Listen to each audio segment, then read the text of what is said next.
Well, despite yesterday's stock sell-off, the major averages are still enjoying pretty healthy gains for the month of August. And the latest round of economic data pointing to strong growth.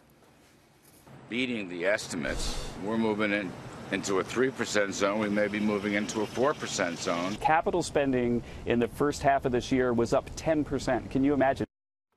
But can a trade war derail all of this good news? Joining us now, Pacer ETFs President Sean O'Hara. Good morning, Sean. Happy Friday. Good morning, Lauren. How are you? Are you optimistic about the state of the economy right now? I am optimistic about the state of the economy, and I am optimistic about corporate earnings and the momentum that's there.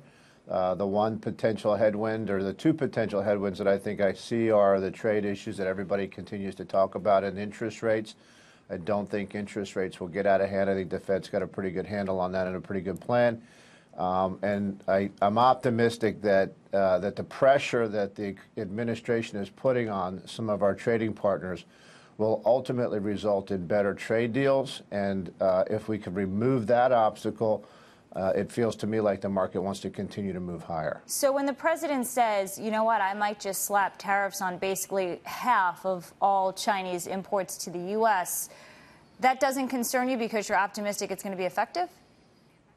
I think so. You know, look, I mean, it's very unconventional. He's really a different type of a president and a negotiator as it relates to this stuff.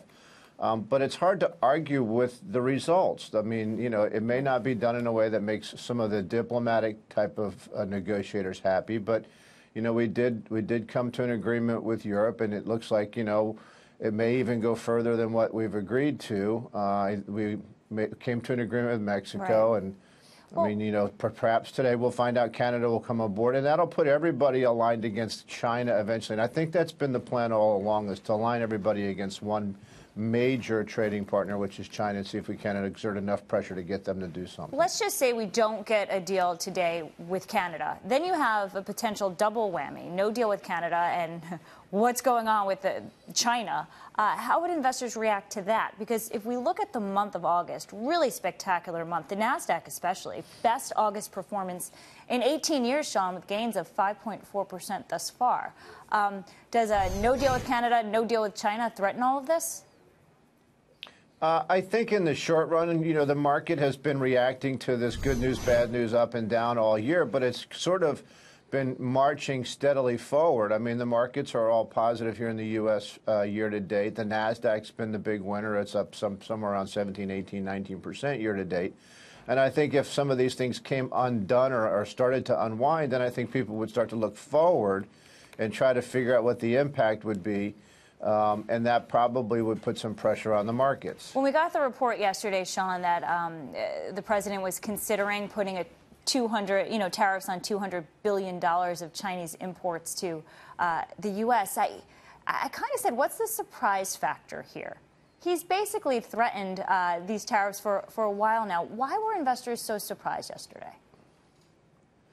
I think that, you know, maybe the sheer shock of the number, perhaps. Yeah. I mean, I don't think anybody should be surprised at this point with regard to how this is all playing out. It's been very public when normally it wouldn't be.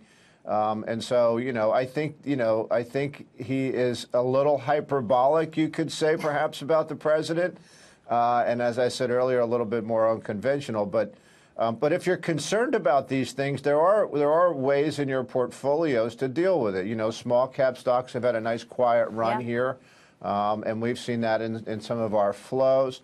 Mm-hmm. And there's a longer term, if you want to get out of the short-term noise and longer term, value has underperformed growth here for about 8 or 9 years, and nobody's really talking about that. That's a historic run for underperformance of value versus growth, and that will eventually revert back to the mean. Sean O'Hara, thank you. Have a beautiful long weekend. You too. Thanks so much.